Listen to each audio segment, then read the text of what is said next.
Tennessee Titans fans, we've got some breaking news out of Nashville today from Adam Schefter. You can read it right there. The Titans have granted permission to former Pro Bowl linebacker Harold Landry to seek a trade, per sources. Landry started all 17 games last season, finishing with 71 tackles, 9 sacks, 18 pressures, and 4 pass deflections. The 28-year-old Landry has 31.5 sacks in the last 3 seasons that he's played, and he is due $17.5 million base salary this season. So this is something that doesn't necessarily surprise me. I thought that Harold Landry could be a potential trade candidate for the Tennessee Titans. What I think we as Titans fans need to realize is that this does not necessarily mean that Harold Landry won't be with the Tennessee Titans in 2025.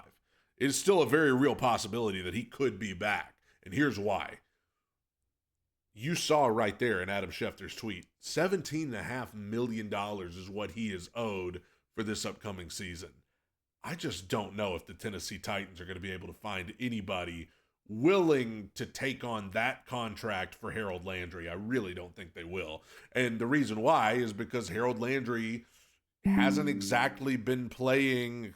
You have to excuse the pop-up that just came up on the computer. Harold Landry hasn't been playing great. He started off 2024 playing really well, but in the second half of the season, he really didn't do very much of anything. Looked like he might have lost a step. He's obviously dealt with injury, significant injury over the last few years. I just don't know who out there is going to be willing to trade for Harold Landry and pay him nearly $18 million in 2025. I just don't know who's going to be willing to do that. Now, by all means, if you can find somebody who is willing to trade for Harold Landry and take on that contract, by all means, trade him. If you find somebody who, for whatever reason's willing to do it.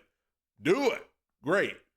That's probably the best case scenario because, you free up the cap space for Tennessee to pay other people. I mean, that would be a good situation for the Titans. I just don't think they're going to be able to find anybody. And I like Harold Landry.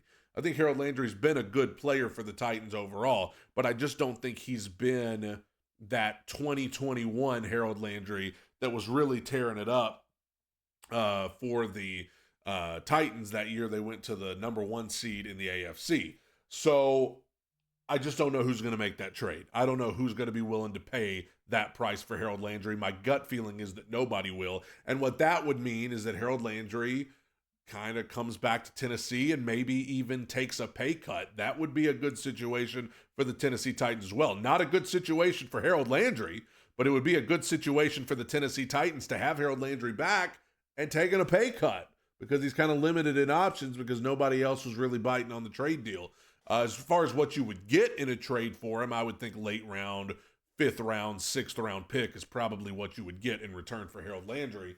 But, if Harold Landry is back and he's back taking a pay cut, that's a good situation for Tennessee too, because if you draft Abdul Carter number 1 overall and you come back with a defensive line of Simmons, Sweat, Landry, Carter, that's not too shabby.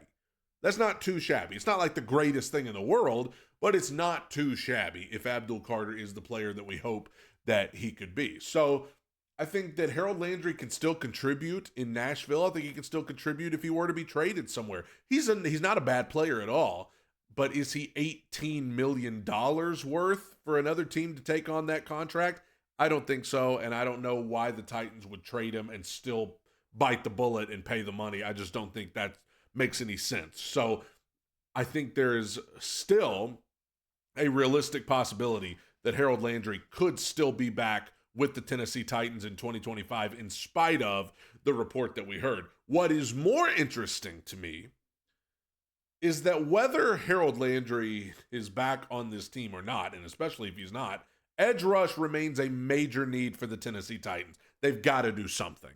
They did not get to the quarterback at all last year. We talk about how important it is to have a good quarterback that can get you to where you want to go, and absolutely, but it is also important to be able to get to the other team's quarterback, and the Titans were not good at that last year with Harold Landry and Arden Key and whoever else they had out there. It just wasn't working.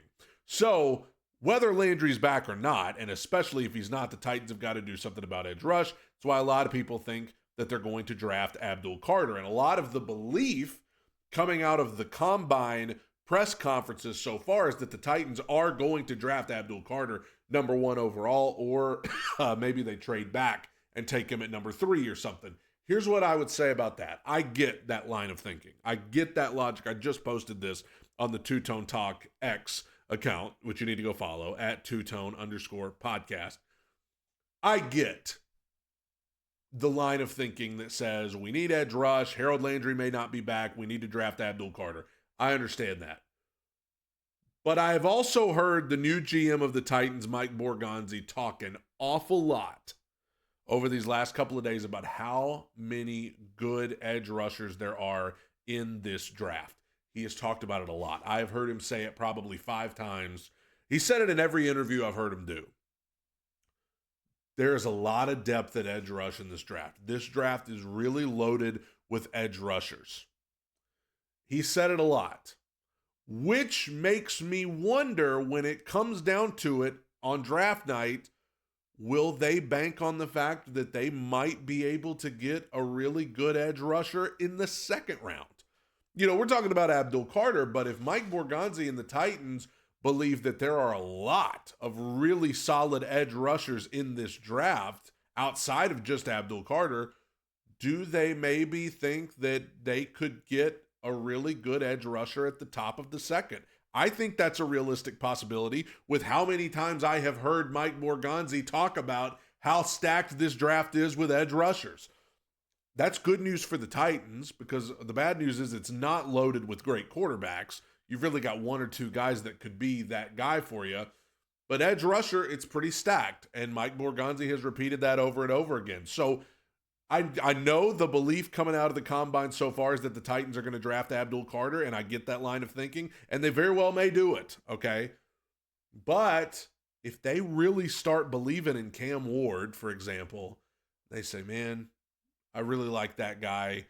What if we can get our edge rusher in the second round, and let's take Cam Ward first overall? I still think that's a realistic possibility, but if Harold Landry's not back, then an already weak edge rush room becomes even weaker if you lose Harold Landry. Now, if another team's willing to take on that contract, great.